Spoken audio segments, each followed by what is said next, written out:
ጤና ይስጥልኝ የተወደዳችሁና የተከበራችሁ የኢትዮ ኒውስ ቤተሰቦች እንደምናላችሁ ሰላምታችን በያላችሁበት ይድረስ። እነሆ አዳዲስና ወቅታዊ መረጃዎችን አዘጋጅተን ወደ እናንተ ማድረስ ጀምረናል። ከኢትዮ ኒውስ ልዩ መረጃዎች ጋር አብራችሁ እንድትቆዩ ግብዣችን ነው። በቅድሚያም አርዕስተ ዜናዎችን አስቀድማለሁ። በአማራ ክልል ጎንደር ቀጠና የፋኖ ኃይሎች በከፈቱት ውጊያ በአንድ አካባቢ ብቻ አመራሮችን ጨምሮ ከ150 በላይ የአገዛዙ ጦር አባላት መደምሰሳቸውን የአማራ ፋኖ ብሔራዊ ንቅናቄ አስታወቀ። በክልሉ የተለያዩ አካባቢዎች በአገዛዙ ጦርና ፋኖ ኃይሎች መካከል የሚደረገው ውጊያ ዛሬም የቀጠለ ሲሆን የብልጽግና አገዛዝ በበኩሉ በዛሬው ዕለት በሌሊት የመከላከያ ኃይሉን ከነበረባቸው ወረዳዎች ማስወጣት ወደ ሰሜን አቅጣጫ አንቀሳቅሷል ተብሏል። የብልጽግና አገዛዝ ለቀድሞ የሰራዊት አባላትን ጥሪ ማቅረቡን የተሰማው በዝርዝር እናየዋለን። በትግራይ ክልል ድጋሜ ጦርነት የሚነሳው በህወሓትና ፌዴራሉ መንግስት አገዛዝ ድክመት ነው ተባለ። በክልሉ የብልጽግና አገዛዝ ውጊያ ለመክፈት አሁንም ከፍተኛ ጦር እያስጠጋ ሲሆን የፕሪቶሪያውን ስምምነት ባለመፈጸም የመጣ ችግር ነው ያለው ደግሞ የትግራይ ነጻነት ፓርቲ ነው። ፓርቲው ባወጣው መግለጫ የህወሓትና የፌዴራል መንግስት አመራር በተለይም የፕሪቶሪያውን የሰላም ስምምነት እንዳይፈጽም በማድረግና ባለመተግበር ዜጎችን ድጋሜ አደጋ ውስጥ የሚጥል ጦርነት ሊቀሰቅሱ ተዘጋጅተዋል ብሏል። በዝርዝር እናያለን። የቱርኩ ፕሬዝዳንት ጉዟቸው መሰረዛቸው ታወቀ። መሐመድ ቢን ዛይድ ባጋጠማቸው ምክንያት ኤርዶዋን ወደ ተባበሩት አረብ ኤምሬት ሊያደርጉት የነበረውን ጉብኝት አራዝሟል ተብሏል። የቱርክ ፕሬዝዳንት ረሲፕ ታይፕ ኤርዶዋን ወደ አረብ ኤምሬት ከተጓዙ በኋላ ወደ አዲስ አበባ ይመጣሉ ተብሎ ይጠበቅ ነበር። በዝርዝር ነው ያለን። ቤንያሚን ኔታንያሁ ኢራን ያበለጸገችው ኢራን ማስረከብ አለባት ሲሉ ዛቱ። በሌላ በኩል የኢራኑ ጠቅላይ ሚኒስትር ደግሞ ከዓለም አቀፉ የአቶሚክ ኢነርጂ ኃላፊ ጋር ተወያይተዋል። የተወደዳችሁና የተከበራችሁ የኢትዮ ኒውስ ቤተሰቦች አብራችሁ ቆዩ። እነዚህና ሌሎች ትሰማላችሁ። መልካም ቆይታ ይሁንላችሁ። በአማራ ክልል ጎንደር ቀጠና የፋኖ ኃይሎች በከፈቱት ውጊያ በአንድ አካባቢ ብቻ አመራሮችን ጨምሮ ከ150 በላይ የአገዛዙ ጦር አባላት መደምሰሳቸውን የአማራ ፋኖ ብሔራዊ ንቅናቄ አስታወቀ። በክልሉ የተለያዩ አካባቢዎች በአገዛዙ ጦርና ፋኖ ኃይሎች መካከል የሚደረገው ውጊያ የቀጠለ ሲሆን የብልጽግና አገዛዝ በኩሉ በዛሬም ዕለትም በሌሊት የመከላከያ ኃይሉን ከነበረባቸው ወረዳዎች ማስወጣት ወደ ሰሜን አንቀሳቅሷል ተብሏል። የብልጽግና አገዛዝ ለቀድሞ የሰራዊት አባላትን ጥሪ ማቅረቡን የተሰማው በአማራ ክልል ጎንደር ቀጠና በቀጠለው ውጊያ የፋኖ ኃይሎች ከጭልጋ ወደ ጫንድባ ከተማ ወደ ጣቁሳ ወረዳ ደልጊ ከተማ ሲንቀሳቀስ በነበረው የአገዛዝ ጦር ላይ በከፈቱት ውጊያ በርካቶች መገደላቸውን የአማራ ፋኖ ብሔራዊ ንቅናቄ አስታውቋል።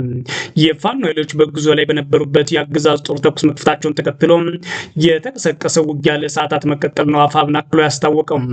በዚህ ውጊያ ሻለቃና መቶ አለቃ የጦር አዛዦችን ጨምሮ ከ150 በላይ የአገዛዝ ጦርና በፋኖ ኃይሎች መደምሰሱን ያስታወቀው የአማራ ፋኖ ብሔራዊ ንቅናቄ ጎንደር ጠቅላይ ግዛት እዝ ከሰብአዊ ጉዳቱ በተጨማሪ ከፍተኛ መጠን ያለው ሎጂስቲክስ ወድሟል፣ በርካታ የጦር መሳሪያም ተማርኳል ብሏል።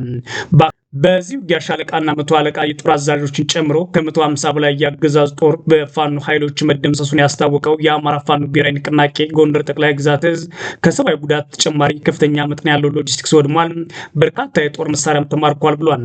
በአካባቢው በተደረገው ከባድ ውጊያ ከፋኖ በኩልም ጥቂት የተሰዉ አባላት መኖራቸውን አፋብን ይፋ አድርጓል።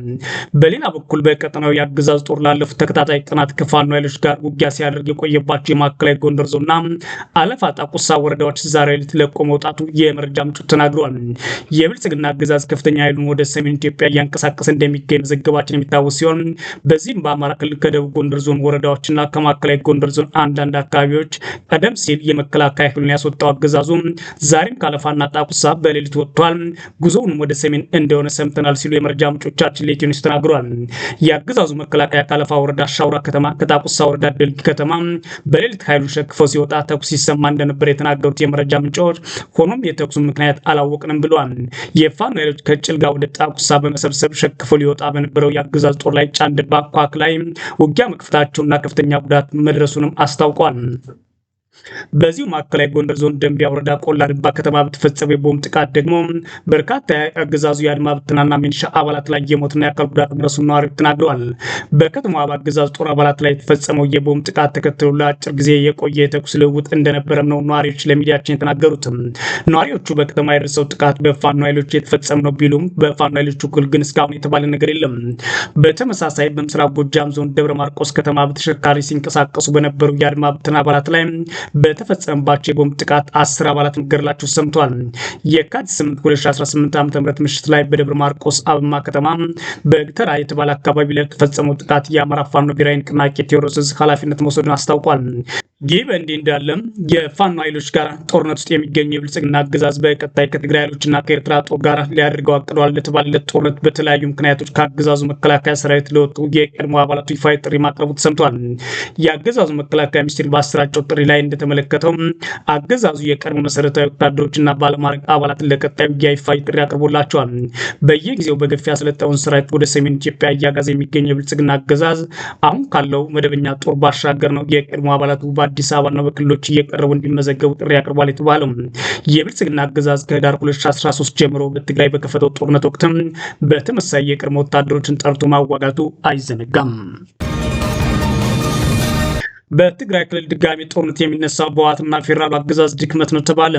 በክልሉ የብልጽግና አገዛዝ ውጊያ ለመክፈት አሁንም ከፍተኛ ጦር እያስጠጋ ሲሆን ይህም የፕሪቶሪያውን ስምምነት ባለመፈጸም የመጣ ችግር ነው ያለው ደግሞ የትግራይ ነጻነት ፓርቲ ነው።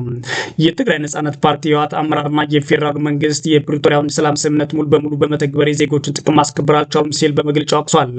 ፓርቲው በትግራይ ክልል ዳግም ግጭት ሊቀሰቀስ ይችላል የሚል ስጋት እንዳለ አውቃለሁ ያለ ሲሆን በአሁኑ ሰዓት ሙሉ ለሙሉ ከበባ የሚደረግበትን የትግራይ ክልል ሁኔታ በተመለከተ ውግዘት ያደረሰባቸው ህወሓትና የፌዴራል አገዛዝ ሆኗል። ፓርቲው ሁለት ባወጣው መግለጫ አሁንም በርካታ የትግራይ አካባቢዎች በክልሉ ጊዜ አሰራር ቁጥጥር ስር አይደሉም በማለት የጻፈ ሲሆን በርካታ ተፈናቃዮች በዘላቂነት የመልሶ የማስፈር መፍትሄ አላገኙም ብሏል። በተጨማሪም በህወሓትና በወታደራዊ እዝ አመራር ውስጥ ያለው ውስጣዊ ክፍፍል ተቋማት እንዳዳከመ፣ የታጠቁ ኃይሎች አንድነት እንዳደፈረሰና ለክልሉ ዲፕሎማሲያዊ መገለል ምክንያት ሆኗል ብሏል። ህዝቡ ለዳግም ጦርነት ለማነሳሳት የሚፈልጉ ሙከራዎች ፓርቲው ተቃውሟል ያለ ሲሆን ሌላ ዙር ጦርነት የትግራይ ህገ መንግስታዊ ድንበሮችን ለማስከበርም ሆነ ተፈናቃዮችን በሰላም ለመመለስ አይረዳም ሲል ገልጿል። ይልቁንም አዲስ ጦርነት መጀመሩ መከፋፈል እንደሚያሰፋ፣ መፈናቀል እንደሚጨምርና በሲቪል ዜጎች በተለይ ወጣቶች ላይ የሚደርሰውን ስቃይ እንደሚያባብስ ነው ይህ የትግራይ ነጻነት ፓርቲ የተሰኘው ፓርቲ በመግለጫ ያተተው። ምንም እንኳን ፓርቲው ይበል እንጂ የብልጽግና አገዛዝ በትግራይ በሶስት አቅጣጫ በሀገሪቱ አለ የሚባለውን ወታደራዊ ኃይልና አጠቃላይ ተኳሾች እንዲሁም ሜካናይዝድ ጦርን እያስጠጋ ይገኛል። በዚህ ሂደት ነው ፓርቲው ታዲያ በትግራይ ውስጥ ጦርነት ማድረግ ወይም ራሳቸውን መከላከል የትግራይን ህዝብ ከመከፋፈልና የፖለቲካ ምህዳሩን ከማጠብ ዝል ሚና የለውም ያለው። ታዲያ ፓርቲው ነዋሪዎች ያንዣበበውን የጦርነት ስጋት እንቅስቃሴ እንዲቃወሙ የጠየቀ ሲሆን በትግራይ ውስጥም ሆነ በውጭ የሚኖሩ ተወላጆች ቀጥናው የሌሎች ኃይሎች የውክልና ጦርነት መድረክ እንዳያደርጉ አሳስቧል። ታዲያ ፓርቲው ህዝቡን በአጠቃላይ ይቃወም ቢልም ፓርቲው በነጻነት የሚንቀሳቀስ ህዝብ በሌለበት ሁኔታና አጠቃላይ ውጊያው ከህዝብ ጋር ይደረጋል ተብሎ በሚተረክበት ሁኔታ ህዝቡ በምን መንገድ ሊቃወም እንደሚችል ግን አልገለጸም። ከጥፋት ለመዳንና ትግራይን ከዓለም አቀፍ አጋሮች ጋር እንደገና ለማገናኘት ስትራቴጂካዊ ገለልተኝነትና ፖሊሲ ላይ የተመሰረተ ድርድር እንደ መፍትሄ አቅርቧል። ለፌዴራል መንግስት መልእክት አለኝ ያለው ፓርቲው የሰላም ስምምነቱ የመተግበር ቀዳሚ ኃላፊነት የፌዴራል ባለስልጣናት ነው ብሎ ገልጿል። በሂደት ላይ የሚታየው መዘግየት ለጸጥታ እጦት፣ ለሰብአዊ ቀውስና ለኢኮኖሚያዊ ጫና ምክንያት ሆኗል ሲል ከሷል። የትግራይ ህገ መንግስታዊ ድንበሮች ያላቸው ለድርድር የማይቀርቡ መሆናቸውን የገለጸው ፓርቲው ህገ መንግስታዊ ስርዓት በአስቸኳይ ይመለስ ጥሪ አቅርቧል። ፓርቲው የተባበሩት መንግስታት ድርጅት፣ የአውሮፓ ህብረትን ጨምሮ ዓለም አቀፍ አካላት ዳግም ግጭት እንዳይፈጠር ተጠያቂነት እንዲሰፍና ለሲቪሎች ጥበቃ እንዲደረግ ጠንከር ያለ ተሳትፎ እንዲያደርጉ ጠይቋል። ይህ የትግራይ ነጻነት ፓርቲ መግለጫ ህወሓት የፌዴራል ኃይሎች ወደ ትግራይ ክልሎች እየተጠጉ ነው ማለት ክሱን ካሰማና የድርጅቱ ሊቀመንበር ዶክተር ደብረጽዮን ገብረ ሚካኤል የሰላም ስምምነቱ የሚጣስ ከሆነ በዝምታ አንቀመጥም በማለት የጦርነት አፋፍ ላይ በሆኑበት ሰዓት የወጣ ነው። በኢትዮጵያና በኤርትራ መካከል ያለው ግንኙነት መሻከርና እርስ በርስ የሚሰነዘሩ ክሶች የቀጠናውን አለመረጋጋት ስጋት ፈጥረው ቀጥለዋል። ዓለም አቀፍ አካላት ውጥረቱ እንዲረግብና አዲስ ግጭት እንዳይከሰቱ ይትሲያ እንዲያደርጉ እያሳሰቡ ቢሆንም የብልጽግና አገዛዝ ግን ውጊያ ለመክፈት በክልሉና በቀጠናው ኤርትራን ጨምሮ አጥፋለሁ ማለት ወታደሩ እያሰማራ ይገኛል ማለት ስንዘግብ መቆየታችን ይታወሳል። የቱርክ ፕሬዝዳንት ጉዟቸውን መሰረዛቸው ታወቀ። መሐመድ ቢን ዛይድ ባጋጠማቸው ህመም ምክንያት ኤርዶዋን ወደ ተባበሩት አረብ ኤምሬት ሊያደርጉት የነበረውን ጉዞ አራዝመዋል ተብሏል። የቱርኩ ፕሬዝዳንት ረሲፕ ጣይብ ኤርዶዋን ወደ ተባበሩት አረብ ኤምሬት ሊያደርጉት የነበረው ጉብኝት ማራዘማቸውን ይፋ አድርገዋል። ፕሬዝዳንት ጉብኝቱን ያራዘሙት ከተባበሩት አረብ ኤምሬት ፕሬዝዳንት ሼክ መሐመድ ቢን ዛይድ አልናህያን ጋር በስልክ ከተነጋገሩ በኋላ ነው ተብሏል። ኤርዶዋን በስልክ ንግግራቸው ፕሬዝዳንት መሐመድ ቢን ዛይድ በገጠማቸው የጤና እክል ምክንያት አምላክ ፈጣሪ ምሕረት ያድለው ማለት መልእክት አስተላልፈዋል ይላል የሚዲያው ዘገባ። በውይይታቸው ወቅት ቱርክ ከተባበሩት አረብ ኤምሬትስ ጋር ላላት ግንኙነትና ለሀገሪቱ መሪዎች ደህንነት የምትሰጠውን ትልቅ ቦታ በድጋሚ ያረጋግጠዋል ተብሏል። ኤርዶዋን ቢን ዛይድ በመታመማቸው ምክንያት በዛሬው ዕለት ወደ አቡዳቢ ሊያደርጉት የነበረውን ጉብኝት ለማራዘም ወስነዋል። የቱርክ ባለስልጣናት እንደገለጹት ከሆነ የቢን ዛይድ ጤንነት ሲሻሻል ጉብኝቱ ለሁለቱ ወገኖች አመች በሆነ ጊዜ የሚካሄድና በትክክል መቼ እንደሆነ ቀጠሮ ያልተያዘለት ነው። ኤርዶዋን ከኤምሬትስ በረው ወደ አዲስ አበባ እንዲገቡ አብይ አህመድ ጥሪ አድርጎላቸው የነበረ ቢሆንም አሁን ላይ ወደ ኤምሬትስ ዱባይ ዱባይ ግን መሄዳቸው ቀርቷል። ይህ የጉዞ መራዘም የተሰማው ኤርዶዋን ሰፋ ያለ ዲፕሎማሲያዊ ጉብኝት ለማድረግና ወደ ኢትዮጵያ ይጓዛሉ ተብሎ የሚጠበቅበት ወቅት ነው። የቱርክ የኮሚኒኬሽን ቢሮ ትላንት እንደገለጸው ኤርዶዋን በአብይ አህመድ ግብዣ ወደ አዲስ አበባ ለመምጣት ፕሮግራም ይዘዋል።